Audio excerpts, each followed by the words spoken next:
Hello, everybody. Welcome in to another episode of the Irish Guys podcast. How we all doing? I think it's been we did a video, put a video out last Thursday. I think it was the last time that I was on. Um, yeah, we are. Vesey is going to be still away for another little while, but he has to sort of be careful around family and that. And but I think Big Crippy is going to make a return pretty shortly. Said he was going to do a few videos, but he bust the crap out of his phone, so no videos from the big man. But I think he said that he'd be comfortable enough coming around and I'm recording again for the podcast because he says he's sort of desperate to get back talking football because since the last time we did a football podcast, so much has changed. As I said, it kind of worked out all right that over Liverpool's bad run, the boys weren't in too much, and now Liverpool maybe have turned the corner a little bit, and they'll be back this week. Well, actually, I think I have to work evenings this week, so I think the big man will probably be back next week, and we'll keep covering sport while we can, and then we'll try and do something, once Vesty's back in, along with the nerd topic stuff, because as I said before, it's better having the full room with the nerd topic stuff. It's better crack. So. Yeah, something will be coming next week from me and the big fella, football related. Maybe a bit of a longer one or something. Like we'll maybe try and really sink our teeth into it too. What else is coming this week? Just as a quick update, I might do like a European football roundup possibly tomorrow. I'm working evenings this week, so I might do it early tomorrow. And then there's somebody moving bins outside. Anyway, yeah. So there's I might do a European football one tomorrow maybe before I go to work possibly, and then I've got Clive coming on to do another little Skype call for the Super Bowl this week. I assume Vesty will have something in at some point this week for a little Super Bowl build up as well, and we'll get all that stuff out as best we can. So yeah, keep tuned in, keep downloading all that crack. Subscribe to the YouTube channel if that's where you're watching it, and all that carry on. But yeah, so I thought I'd talk a little today. I'll dive back into the football stuff, and the January transfer window's just closed, and the race for the title's on. In my opinion, now this is a big week. So today's Tuesday, the 2nd of February. There's games tonight. There's games tomorrow night, and then there's games at the weekend. So there's plenty of Premier League football going on, and the title race starts now. I think we're just past the halfway mark in the season. 17, 18 games, 16, 17 games left for most teams, and it's got tight again. City have established themselves with a little bit of a lead. City have played 20 games. They're on 44 points. They have a game in hand over the two chasers, which is Liverpool and Manchester United. And I was just going to talk a little bit about it quickly. The title race is on now. This is where it begins. I think for a large part of the start of the season, it was a bit of a slog. I think even through January and stuff, it's always been the hardest part of the season, and this year has been no different really. Teams have struggled in certain aspects. Liverpool definitely one of them. It's a busy time of the year. Obviously it's a condensed season and all that too. But I think, the run-in starts now. Man City have been good. Man City definitely look like the favourites. As I said, they've established themselves. They had a slower start to the year. But they've rounded into form a little bit over this last while. So this week they play Burnley. I think they play Burnley tomorrow night, and then they play Liverpool at the weekend, which is a massive game. A really, really, really big game as far as the title race goes. It's at Anfield, where City haven't been, great in this past few seasons. So it's a big week. Burnley's not easy. But at the same time, it could all come down to Sunday. There is a 4-point gap between Liverpool and Man City with a game in hand. If Liverpool can win on Sunday, they're right back in the mix. So City definitely look the best, but they have their issues. Everybody has their issues at the minute. Um, they've went on this long run. They have 8 wins on the bounce now in the league, which is phenomenal form as far as anybody goes this season across any league really. To put that sort of consistent run of form together, City, they deserve all the credit in the world for that. They look different this year. They look different. It looks like, well, for one, they've solidified their backline finally. The loss of Vincent Kompany and stuff like that there, the constant changeover at wing back has been interesting as well too. But they look like they've sorted them sort of problems out now. Ruben Diaz has been really good. Cancelo has been really good. They look like they've sorted them problems out a little bit. Their defence is what's getting them there this year at the minute. They look a little bit more conservative going forward. Now, they have scored a few goals in this last number of games, but I don't think they've just looked as electric going forward as they once did, passing teams to death and stuff, but they've looked a wee bit better recently, I suppose, but defensively is where they've made a vast improvement. They've conceded the least amount of goals in the league. They've conceded 13 all season, which is great going. They're using their possession and an improved defense to grind out some wins when needed. They look more capable, really, I think, than probably most any team in the league at grinding out a result. When they're not at their best, they don't look like dropping too many points, or they can grind out and get a 1-0 win or something like that. But other teams in the league, I find, are struggling with that. When they're not at their best, they are struggling. But Man City are still one of the best two teams, whichever way you want to swing it. And it's been Liverpool and Manchester City now for a couple of years, for a few years now, and I still think that they're the two best teams in the league. That'll probably get a little bit of pushback and pelters from some United fans that that United are having a good year, which they are. But these two, I think, by some margin are still, and by some margin, I still think are the two best teams in the league.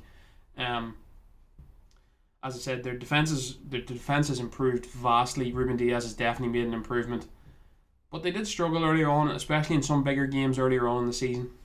And the one thing I wanted to point out, they've had this great run of 8 wins on the bounce, which is, as I said, fantastic, and they deserve all the credit for it because, as I'm going to get into, they beat a lot of teams they should have beat, and that's where Liverpool fell down. Liverpool had a good, on paper, run of fixtures over the Christmas month, over December, and failed.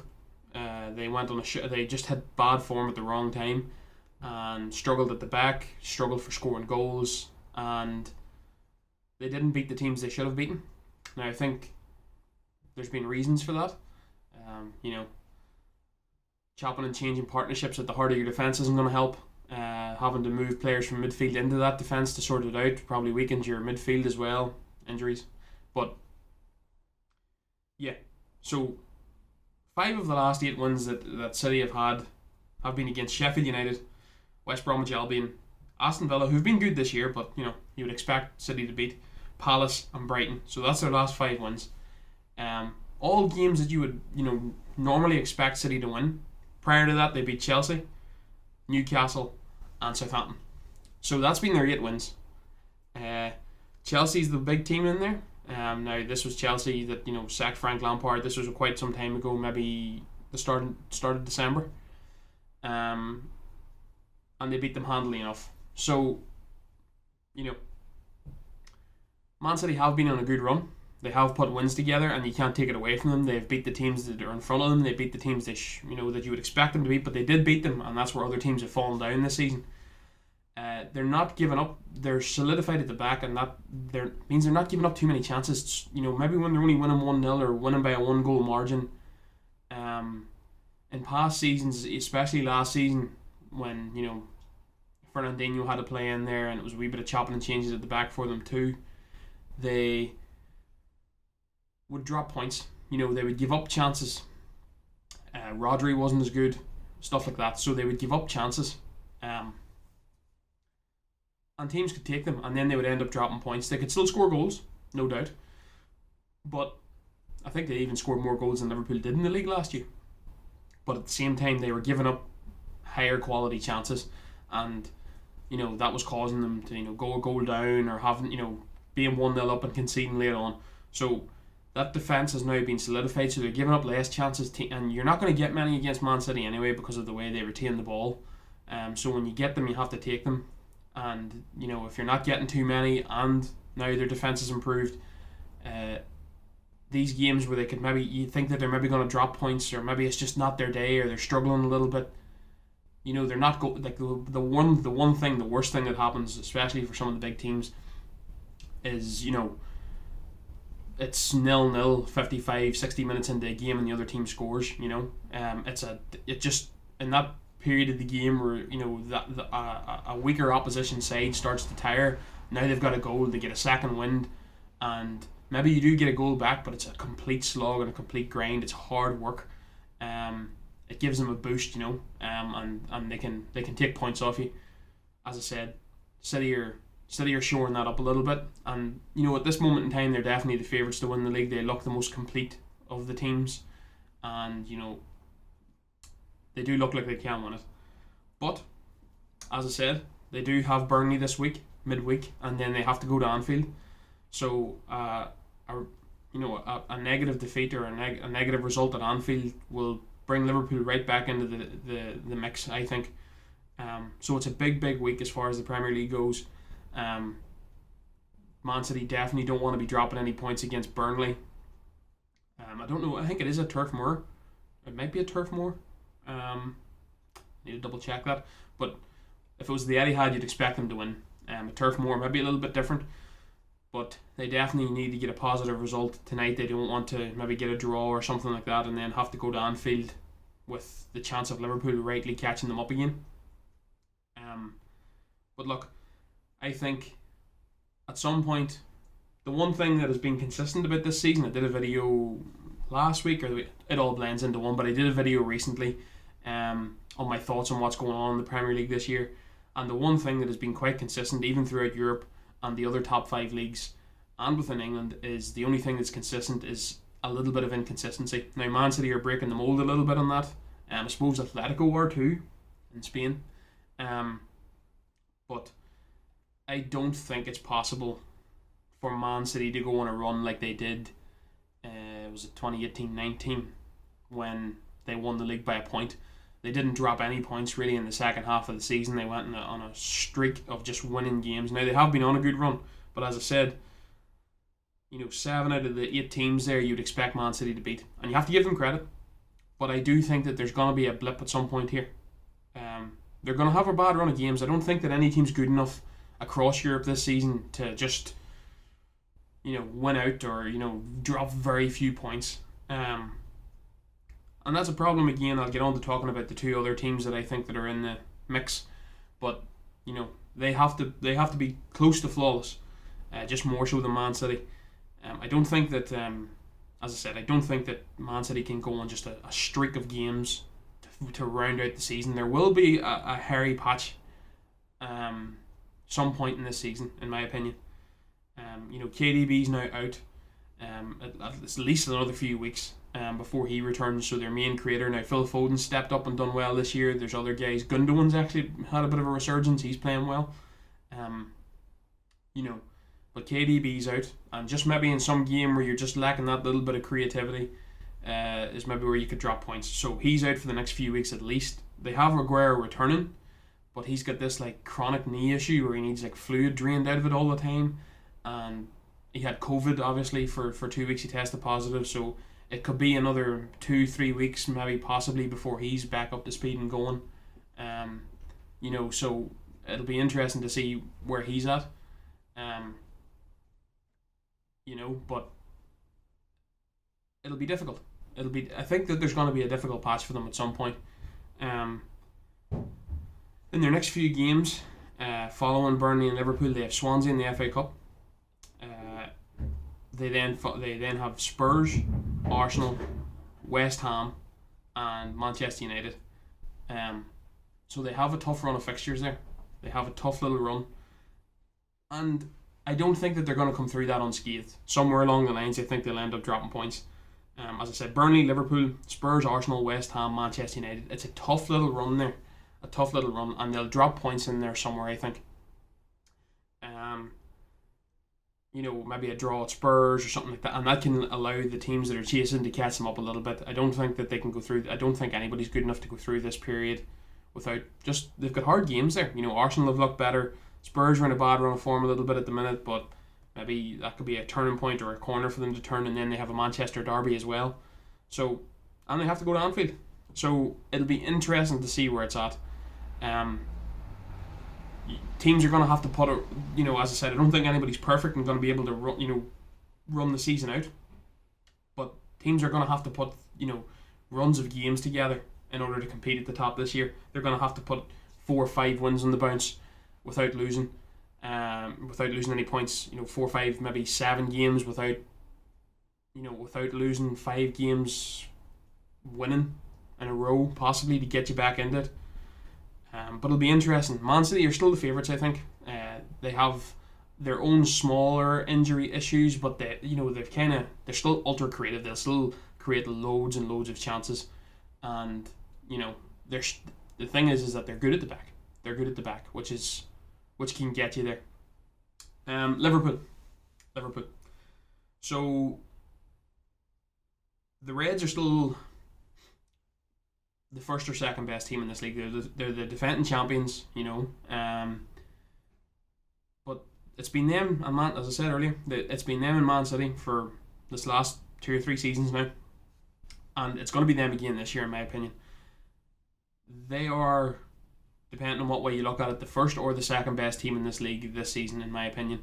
They had a brutal run over Christmas. They started the season quite well. They were grinding out results and they were top of the league. They started okay, but as the bad run continued over Christmas and the goals dried up, and the chances that they were giving away and injury issues and stuff at the back, they dropped points and dropped too many and allowed teams to catch them up. It wasn't that long ago that Manchester City were sitting in 7th and Liverpool were top of the league. So Liverpool allowed Man City to get back into this with poor form. But it looks like they may have turned the corner a little bit. I think they have. On that video I did a little while ago, I did say that at some point here Liverpool are gonna go on a run. They're gonna turn the corner, and I said that they would win 5-6 games on the bounce. They've now won 2 away from home, 2 both in London, against 2 teams that are having, well, inconsistent, but they're up there. West Ham are up there, Tottenham are up there, both away games, and Liverpool have won them both 3-1. I think Liverpool are going to be the direct challengers to Man City as far as this season goes. Obviously, as I said, City are the favourites, but I think it's Liverpool that's going to be the team that's going to be hunting them down, not Manchester United. Liverpool brought in 2 centre halves. Obviously, it was an issue. Van Dijk was hurt, Gomez was hurt, Fabinho got hurt. Matip's now done for the year as well. So all of our centre back options at some point or another have went down.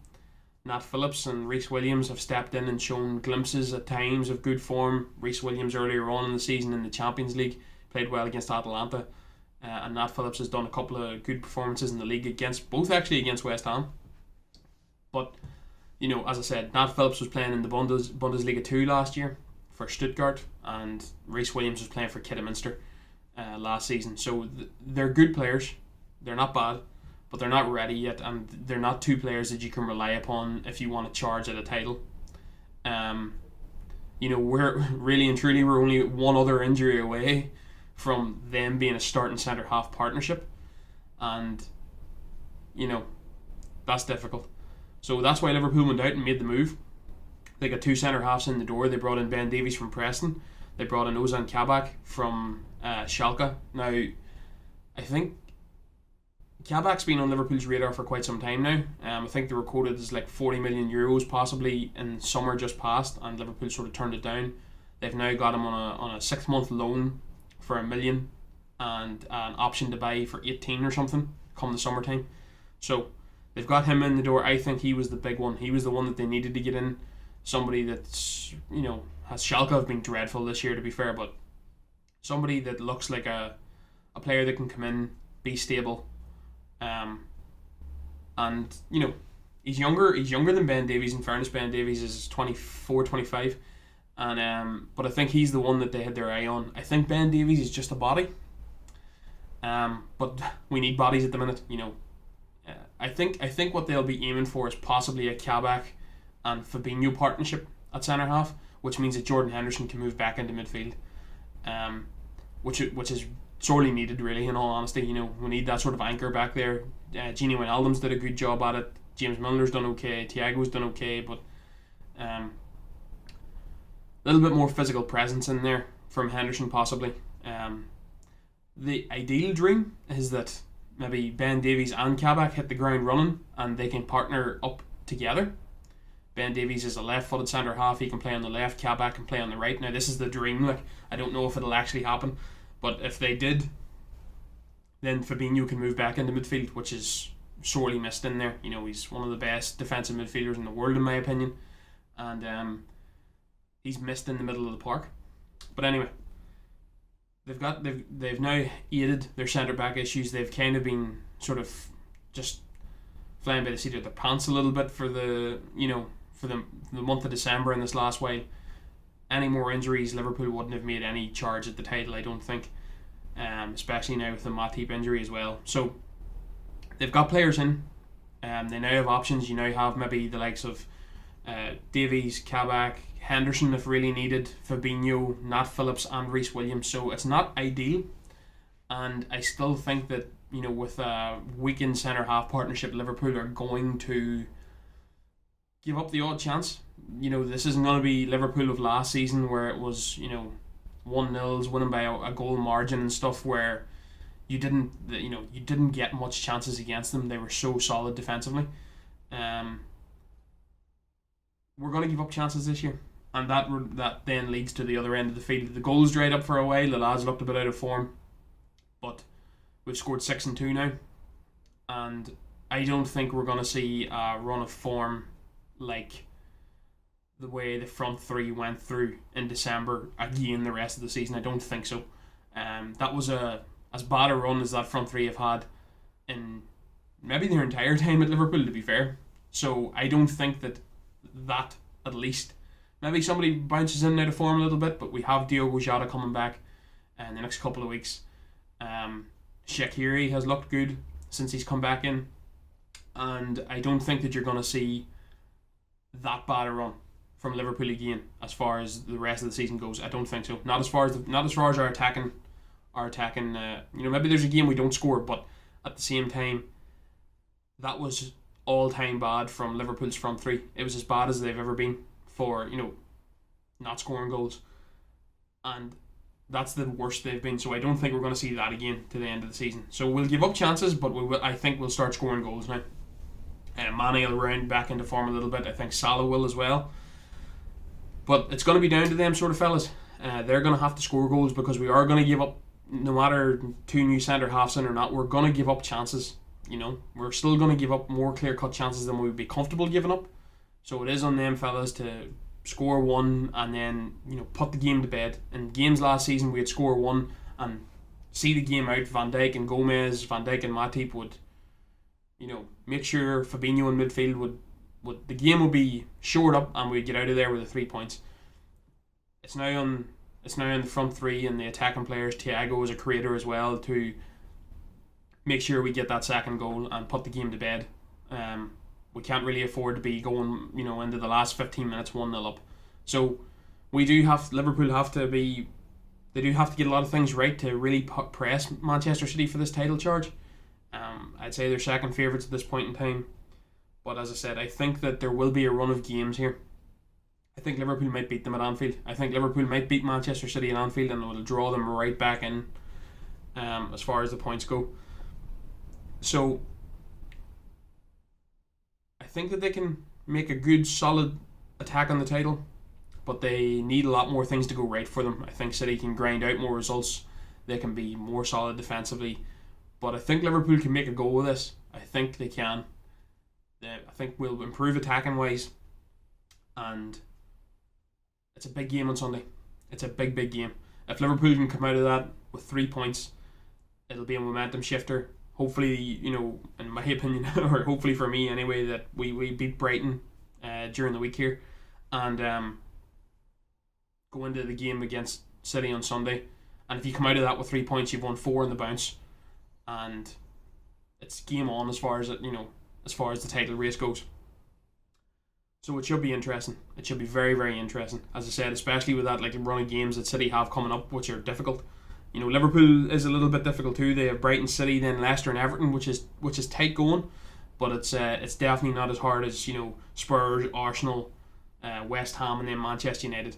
So if you can draw City back in at that point, and maybe they drop a couple, you draw City back in on Sunday, and then they maybe drop a few more points against some of the other big teams that they have coming up.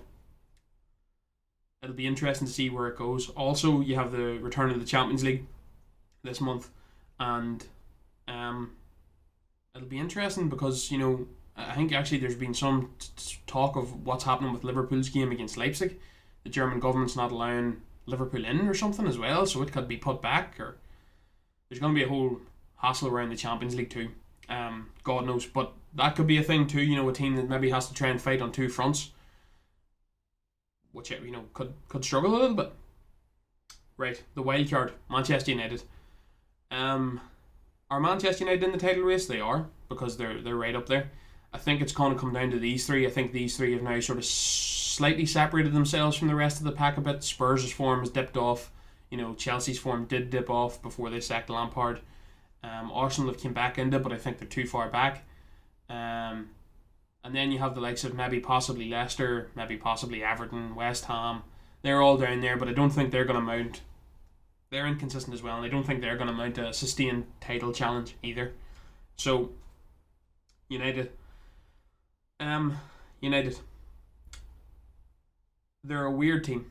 They're a weird team. They've had a little bit of a blip now this last couple of games, losing to Sheffield and then drawing 0-0 with Arsenal. This is where we're going to see what this Manchester United side are made of. I did that video a couple of weeks back, and the reason I don't think that it's going to be them that challenges Manchester City, and I think that it's going to be Liverpool, is United give you chances. United give you chances against them. It happened earlier on in the season where they would go behind and have to fight their way back.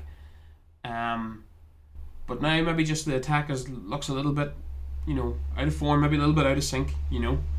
I said this either to some of the fellas at some point. It feels like this United side was a bit like Liverpool's title challenge in 2013-14 or whenever it was. It was all just kind of very on the edge of your seat, very consistent but not, if you know what I'm saying. It kind of feels like, right, we have to win this game and everybody has to go again, and Bruno has to play every game, and Cavani now is reliant. We need him up front all the time because he's the one scoring goals and stuff like that. Martial's out of form, so we can't. It just feels that there's a lot of pressure on Manchester United every single game, because I don't think they had a consistent and decent run, but it doesn't feel like they're actually a consistent and fully formed team yet.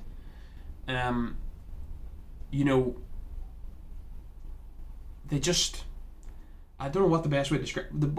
As I said before, one point that I don't think that's going to carry them to a sustained title challenge is their backline. They give up a lot of chances. Even like in some of the bigger games, Ollie plays conservative. That's been talked about a little bit at the minute, that he's ultra conservative in the big games, and it is what it is. But they give you chances, even when they are a little bit more defensive. They do give you chances. In that video I did a couple of weeks ago, I was talking a little bit the XG. Now I don't know what it is now, but I've got the numbers in front of me. For expected goals against, if you haven't watched that video, United at the time were 13th in the league as far as expected goals against. They do give you big chances, and you can't this is what United pundits and stuff like that were saying when Liverpool were running at that title that year, 2013-14. You can't win the title with a bad backline. And I'm not saying that Luke Shaw's been playing fairly well. They looked a little bit better when Eric Bailly came in. Wan-Bissaka's good 1v1, but his positioning defensively is woeful. And then Lindelof's hairy enough. Harry Maguire, I'll not even get started on him. He's hairy at the best of times. But it just all feels like every game's like right on the edge. You have to win it, or it's all just like a bit of a meltdown nearly. Not that that's out of the fan base or anything. It's just it all just feels like everything has to be going right. And if I feel like this will be the time where we see what this Manchester United side are made of. They've struggled a little bit now. They've dropped points in their last couple of games, and they now play Southampton tonight, who have been on a bad run of form themselves, and then they have Everton. I'll think a lot more of United if they win both these games this week. I think that, as I said, I'll think a lot more of them if they can come out of both these games this week with 2 wins. That would give me more confidence. But everything's just looked a little bit frantic at the minute. It just looks a little bit desperate at the minute with everything as far as United goes. Back to the defending thing. As I said a few weeks back, or whenever it was I put that video out, they were 11th in the league for expected goals against. And, at the minute they've conceded 27 goals in the league, which is level with West Ham. They're the 2 highest in the top 10, and it's that's more goals than Southampton have conceded, who are sitting in 11th. West Ham and United are the 2, in the top 11 are the 2 teams that have conceded the most goals. They give you chances, and they need to shore that up, or they're, you see them drag themselves back into a game against Sheffield United and then concede again and end up losing. So, without a stable, solid backline, I think United. I felt that it was going to come earlier in the year when they were doing that sort of like falling behind and then having to fight their way back into the game. I thought that there was going to be a period at some point where that was going to happen again, and United weren't going to come back, and they were going to drop points that way. Now it went on a little bit longer than I thought. They actually looked a little bit more stable. They started winning games by a few more goals. They dropped down and didn't concede as many. But at some point your forward line's going to go, or as everybody, at some point in the season, or most of the time, a forward line will go through a little bit of a blip. And if you're conceding goals still, and not scoring, you're going to lose games. And I think United will. I think as the season goes on, the Europa League to come back into it as well, the Thursday-Sunday run, which is difficult. I think as the season goes on, I think United might drop a few more points. I think Liverpool and Man City are still the 2 best teams in this league by far. And I think that they will be able to go on longer, more consistent runs here on out. I think that Liverpool can maybe win 4, 5, 6 games on the trot. I think that City have a blip coming, but then they could maybe go on another run of winning 4, 5, 6 games. I think United will drop more points. I think United will. I don't think they're good enough. They're not a full team yet. I don't think that they're consistent enough, a cohesive unit yet. I think they can look sporadic in both attack and defence at times, and inconsistent in attack and defence at times. And I think that they will drop more points and sort of follow out of this title race a little bit as the season goes on. Now I think that they're better than most, so I think they're good enough, United, to secure a top 4 place, and probably finish third. But that's just my opinions. That's my thoughts on where the league's going. The title race starts now, in my opinion. January's over and done with. Any ingoings and outgoings that you could get are all done, and we're starting the second half of the season now. It's going to be a very interesting one. As I say, this Man City could win at Anfield on Sunday, and they could look very dominant and look like that they're uncatchable. So there's a big game on Sunday for Liverpool and Manchester City, and I think they're still the 2 best teams in this league. I think they're more capable of going on sustained runs, even though I do think City have a blip coming at some point, than anybody else is chasing them. I think that these 2 could pull away on their own a little bit and make it an interesting title race. And I think United will hang around, but I don't think they're good enough yet to mount a sustained title challenge, especially against these 2 sides. I feel like it's taken injuries, a bit of a messed up season, a bit of a season where anybody can beat anybody to really close the gap from a team like Manchester United to the top two teams. I think that's where it's at. I think Manchester United have definitely improved, but everything surrounding the seasons, the hectic schedule, the packed schedule, injuries, inconsistent form, no fans, I think that has all probably dragged the better teams back to the pack. The better teams being Liverpool and Manchester City. And I think that's, with an improving Manchester United and all them things that's kind of happened at the top for the best two teams, it's kind of narrowed the gap a little bit. But as I said, I still think that Manchester City and Liverpool are the two best. And it's going to be an interesting running. It's going to be an interesting title race. That's it. As I said, I think I'll maybe try and get that Skype call done tomorrow for the Super Bowl with Clive. Tune in for that. Super Bowl week. Good stuff. Love it this time of year. I'm sure Vesty will have something up on the podcast streaming sites, and for his predictions of the Super Bowl, maybe a little bit of talk about it, breakdown and stuff. And I'll maybe get it back in later on in the week again. Maybe do something else with football. As I said, I think I might do maybe on Thursday or Friday. I might do a quick European wrap up or show, and then hopefully next week, because I'll not be working evenings, the big man will be back in, and me and him will tackle a little bit more football and stuff. Maybe try and get a couple of episodes out next week with me and him. And it'll be the first time that I'll probably have this camera recording up in the corner, and me and the big fella will be in here giving it the big one. Vesty, as I said, has to still be a little bit careful around family and that. So hopefully the nerd stuff will be back shortly, and when Vesty can get back in. But yeah, that'll do me for the day. Tune in, subscribe to the YouTube channel, hit the like button, all that carry on, and keep downloading on Spotify, Podbean, Amazon Music, iHeartRadio, and give our Instagram page a follow as well. It'll keep you up to date on everything that's going on, that we've got coming, and what we've got planned. So yeah, that'll do me. Thanks very much for listening, folks. Cheers.